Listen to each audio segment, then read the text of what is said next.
El día que me encontré cara a cara con Antonio Molina, tuve la sensación de estar ante un mito que se resistía a sucumbir al paso del tiempo. Allí estaba él, un hombre que, pese a haber cumplido ya los 64, conservaba en sus ojos el destello de aquel chico malagueño soñador que muchos años atrás había deslumbrado al país entero con su voz única. Sin embargo, la botella de oxígeno a la que se aferraba y esa insuficiencia respiratoria que lo aquejaba eran la cruel evidencia de que los días de gloria habían quedado atrás. Y aún así, incluso en los instantes en que debía aspirar aire mediante una sonda plástica, su mirada brillaba con la misma fuerza con la que un día encandiló a quienes abarrotaban plazas de toros y teatros para escucharlo cantar. Quise preguntarle acerca de aquellos inicios, de las calles empedradas de Málaga, donde su familia, sumida en la pobreza, apenas podía darle de comer a él y a sus hermanos. Pero no fue necesario interrogarlo demasiado.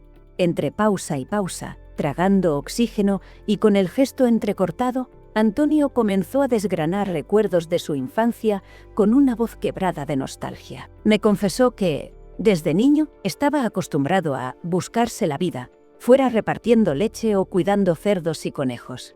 Había tenido que abandonar la escuela muy temprano, sin tiempo para libros ni diversiones. El hambre y la necesidad eran sus maestros.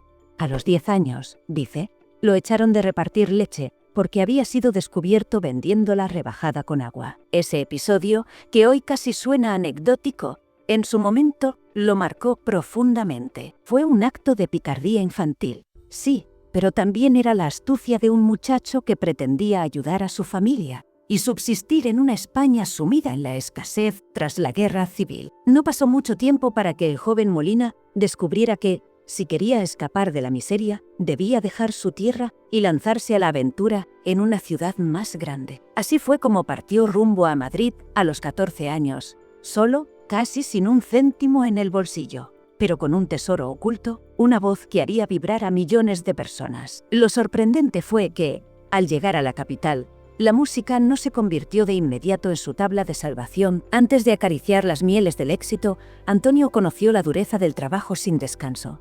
Fue tapicero, camarero, albañil, incluso se planteó seriamente ser torero porque, según él, jamás le faltó el valor para pisar el albero. Pero si algo alimentaba su espíritu cada día, era ese impulso irrefrenable por cantar. Era su forma de sentirse vivo, una válvula de escape que, tarde o temprano, lo llevaría a conquistar los escenarios. Según contaba en aquel tono entre orgulloso y melancólico, ese canto casi místico, que luego se convertiría en marca de la casa, lo sacó de la rutina de servir copas o coser telas cuando, en un bar cualquiera, alguien escuchó su portentosa voz y lo animó a presentarse a un concurso radiofónico. Aquel certamen de Radio España de Madrid, que en un principio parecía un simple juego, se convirtió en la puerta hacia un contrato discográfico. Grabó sus primeros temas y, con un ímpetu fuera de serie, empezó a rodar por Andalucía mostrando una garganta capaz de elevarse hasta el cielo en un falsete interminable. En este punto, mientras me lo narraba, la emoción le hacía titubear, aunque las arrugas de su cara reflejaban el cansancio de una enfermedad que lo estaba consumiendo. Su mente volaba hacia esos días de juventud en los que todo parecía posible. Hablaba de aquellos escenarios improvisados donde no siempre había micrófono y de cómo se dejaba la vida en cada actuación, arriesgando su voz, sin imaginar que ese sobreesfuerzo, años después, le pasaría una factura muy alta. Escucharlo revivir sus primeros días en Madrid me conmovía profundamente. Me habló de la gente que le tendió la mano cuando no tenía un techo seguro ni un plato de comida diario, como aquella dueña de un bar que, prendada de sus encantos, llegó a abandonarlo todo por él. Pero Antonio, por puro orgullo o vergüenza, no quiso depender de nadie y rompió con ella para seguir buscándose la vida por sí mismo, de la pobreza a la abundancia, del anonimato a la celebridad, y de ahí a una casa de 3 pisos donde al final lo hallé, enredado en un callejón que hoy lleva su nombre, con la enfermedad respiratoria minando su fuerza. En ese prólogo de nuestra charla, con la luz del atardecer colándose por las cortinas, ya se podían vislumbrar las notas más oscuras de lo que sería su historia, una vida de contrastes, de excesos en la voz, y escarceos con la pobreza y escarceos, la riqueza de fugas y regresos, de aplausos ensordecedores y silencios agobiantes. Porque Antonio Molina fue, sin lugar a dudas, una de las figuras más icónicas de la música española, un referente que marcó a varias generaciones. Y sin embargo, en su ocaso, no había más público que su familia y yo que intentaba extraerle las últimas confesiones. Si hoy su nombre sigue siendo leyenda, es porque nadie ha logrado igualar la magia de sus coplas, esos falsetes imposibles, o esa gracia andaluza que logró conquistar no solo España, sino países lejanos como Argentina. Pero, por encima del mito, quedaba un ser humano al que la fama y el éxito no le habían evitado sufrir el mayor golpe para un artista dedicado a la canción: perder la capacidad de cantar. Verlo allí,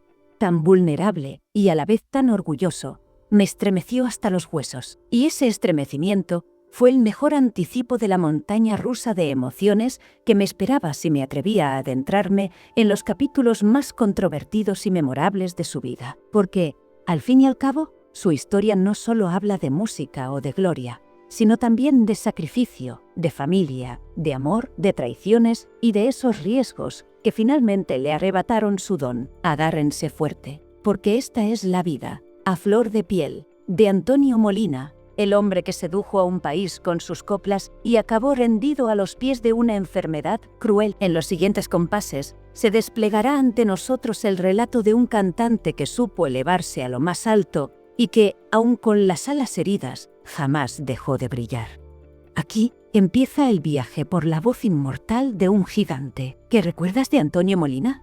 Escribe un comentario y participa con la comunidad.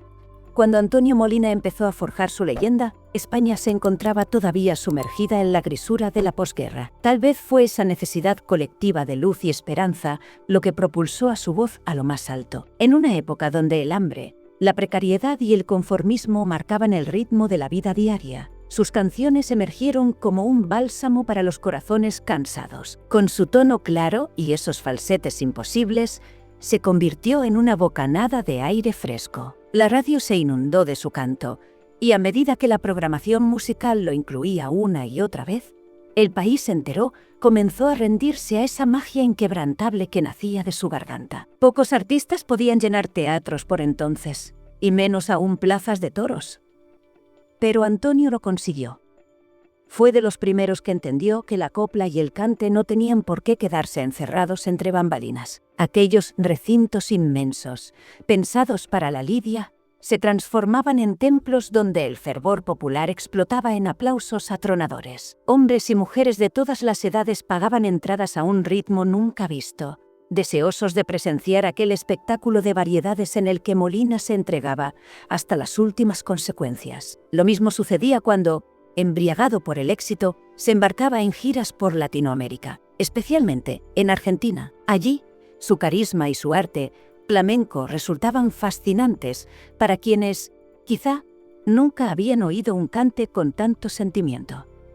Esto lo catapultó a la categoría de ídolo transatlántico, un fenómeno que hasta entonces solo habían alcanzado muy contados intérpretes españoles. Sin embargo, la fama, con toda su seducción, también tiene su lado oscuro, y Antonio Molina no fue inmune a sus estragos. De un día para otro, se vio prácticamente nadando en dinero, pasando de la más absoluta pobreza a manejar cifras que no hubiera osado imaginar tiempo atrás. Esta repentina fortuna abrió la puerta a amistades dudosas y generó envidias que, tarde o temprano, se convertirían en rumores y habladurías. Se contaba que, en las noches de celebración, podía gastar en una sola velada lo que antes habría sido su sustento de meses. Él no lo ocultaba.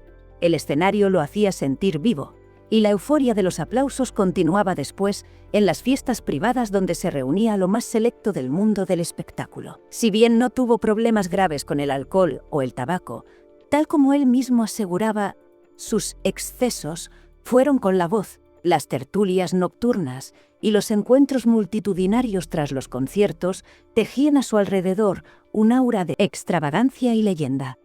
Se hablaba de que era tan apasionado que, incluso en alguna ocasión, hubo empujones y discusiones encendidas con personas que querían acceder a él sin ningún tipo de escrúpulos. Antonio se defendía a su manera, con el carisma y la simpatía que lo caracterizaban. Pero detrás de esa sonrisa magnética, se adivinaba la tensión acumulada que generaba estar en el ojo del huracán mediático. A esa presión se sumaba la constante exigencia de la industria musical. Grabar más discos, embarcarse en más giras, asistir a estrenos de películas donde se necesitaba su presencia. Todo eso, mientras mantenía una familia numerosa. Su matrimonio con Ángela Tejedor, a quien conoció en los primeros pasos de su carrera, se fue consolidando entre viajes y reencuentros, alumbrando un hogar de 8 hijos. Sin embargo, esa felicidad familiar también convivía con roces inevitables. A menudo, la prensa del corazón escarbaba en detalles de su vida privada, buscando polémicas donde quizás solo había episodios cotidianos. Por otra parte, el mito del exceso de voz se hizo más fuerte con el paso de los años. La gente quería verlo entregar esos do de pecho una y otra vez como si fuera una máquina infalible. Se presentaba en galas, a veces sin apenas un día de descanso, y un mal descanso vocal podía costarle la nitidez de su cante. Él lo sabía, pero no se ahorraba un solo giro, ni un solo falsete. Cantaba hasta reventar, porque era en el escenario donde se sentía realmente vivo. Vio a compañeros sufrir las secuelas de jornadas extenuantes, pero no rectificó el rumbo. Para él, la entrega total era la única forma de entender la música. Asimismo, el cine apareció en su camino como un cohete que lo propulsó aún más alto. Películas como El pescador de coplas, Esa voz es una mina, malagueña, o La hija de Juan Simón lo convirtieron en una figura omnipresente. Su voz y su imagen estaban por todos lados. Incluso llegó a codearse con políticos influyentes, recibiendo reconocimientos que lo empujaban a un estatus de intocable. Y en tiempos en que el franquismo estaba en su apogeo, no era cualquier cosa ser el predilecto de los mandatarios. Se cuentan historias de cómo Franco en persona, le regaló un coche para facilitarle sus giras. Esa cercanía con el poder también generó detractores y divisiones de opinión. Muchos lo tildaban de oportunista. Otros comprendían que, en aquella época, labrarse un camino en la música popular no era posible sin un cierto grado de conformidad con el régimen. Fueron unos años dorados donde el éxito parecía inagotable. Uno podría pensar que lo tenía todo: dinero, aplausos, reconocimiento internacional, admiración de figuras políticas y cariño de la gente. Pero, detrás de esa fachada grandiosa, se gestaba un peligro silencioso. Su garganta y, sobre todo, sus pulmones estaban siendo sometidos a una presión descomunal. De hecho, hubo conciertos en los que, tras cantar, salía prácticamente sin aliento, sintiendo que el pecho se le desgarraba. Los médicos ya le habían advertido, su voz era un don extraordinario, pero también una espada de doble filo. Cada falsete alargado al extremo, cada do de pecho prolongado, era un golpe contra los alvéolos pulmonares. Y a menudo lo veían toser en los camerinos, como si de pronto le faltara el aire. Él se resistía a aceptarlo, convencido de que aquella energía inagotable lo acompañaría siempre. Fue entonces cuando empezaron los rumores más inquietantes. Antonio no está bien, algo le pasa en la garganta, lo escuché más ronco la última vez. El run-run mediático se instaló en el entorno artístico, y aunque por fuera mostrara ileso, quienes estaban cerca sabían que su voz exigía descanso y cuidados inmediatos.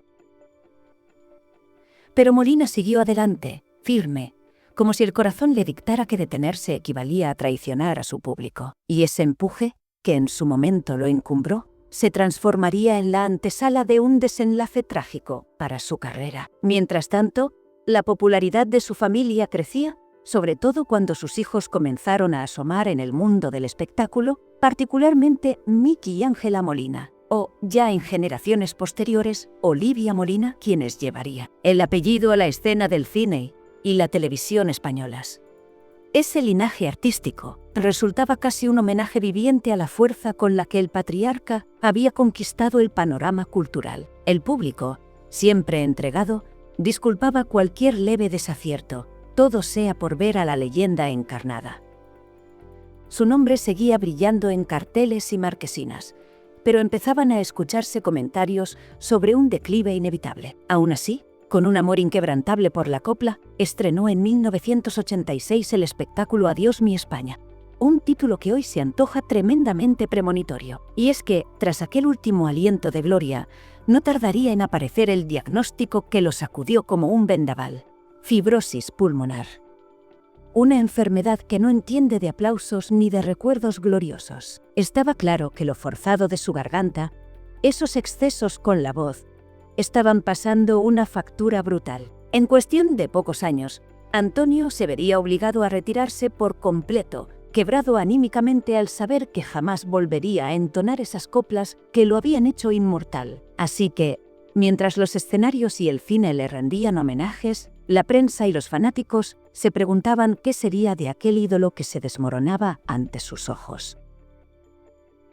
Muchos no lo sabían, pero la sombra de la botella de oxígeno ya lo seguía a todas partes, y las noches se le hacían eternas intentando atrapar el aire con sus pulmones maltrechos. La fama, que antaño le sonreía, se volvió una carga agridulce, porque pocos comprendían que el hombre enérgico y desbordante de pasión estaba llegando al límite de sus fuerzas. En los últimos años de su vida, Antonio Molina vivió un lento y doloroso declive que contrastaba con el estallido luminoso de su juventud artística. Tras aquel diagnóstico implacable de fibrosis pulmonar, intentó reponerse con el optimismo que siempre lo había caracterizado.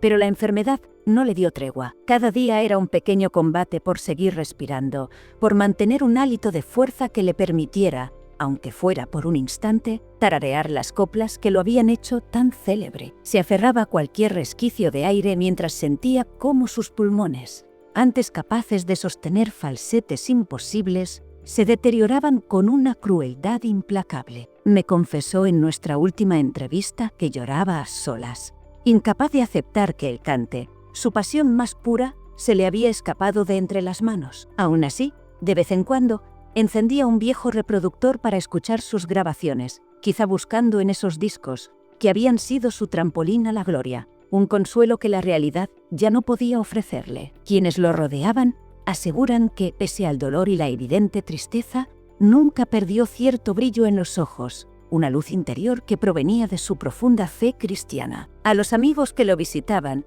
les decía que no temía la muerte, que había vivido con intensidad cada una de sus etapas, y que cuando el fin llegara, lo aceptaría con la misma pasión que había derramado en los escenarios. No era simple resignación, sino más bien un modo de comprender que su tiempo entre coplas y falsetes estaba cumplido. Y si bien esa conciencia podía hacerlo derramar lágrimas, también le brindaba una serenidad que sorprendía a más de uno. En los periódicos empezaron a aparecer artículos que hablaban de su salud con un tono premonitorio. Ya no había espacio para controversias o escándalos, sino para la compasión y la nostalgia hacia quien fuese un ícono irrebatible de la canción española. La noticia de su hospitalización fue recibida en todo el país con muestras de cariño. Miles de cartas y telegramas inundaron su hogar, deseándole fuerzas y agradeciéndole por tantos años de música y alegría. Pero el cuerpo de Antonio Molina ya no respondía. La fibrosis pulmonar avanzaba inexorable y cada visita al hospital terminaba con la misma sentencia. No había cura que pudiera devolverle aquella voz de otro mundo. Finalmente, llegó el día en que Antonio cerró los ojos para siempre.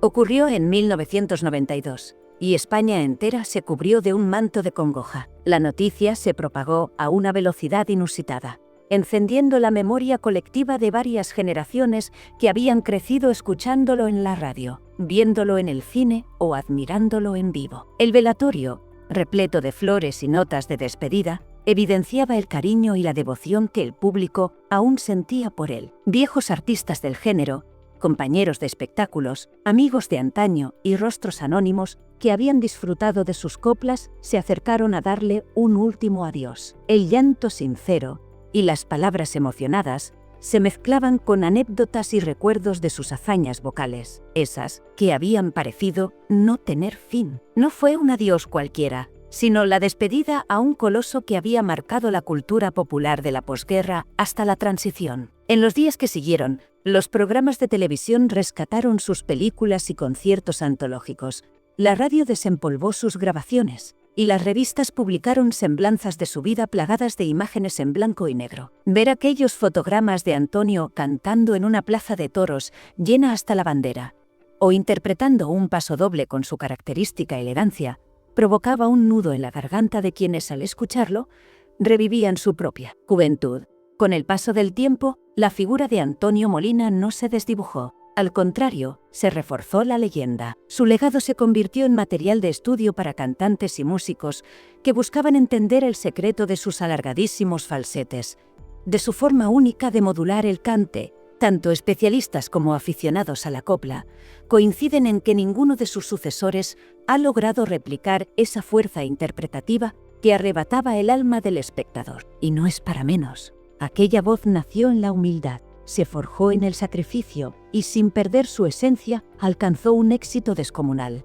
Para su familia, lejos de ser una sombra abrumadora, la memoria de Antonio actuó como una inspiración. Varios de sus hijos e incluso sus nietos se adentraron en el mundo de la interpretación, ya fuera en el cante, en la actuación cinematográfica o en la televisión. Cada vez que un Molina aparece en pantalla, se siente el eco de aquel patriarca, que un día se marchó con un suspiro de oxígeno en los labios. Es como si, a través de la sangre y el recuerdo, el espíritu de Antonio siguiera revoloteando, recordando a todos que la pasión es el motor más poderoso cuando se trata de trascender. La gente sigue recordando sus canciones.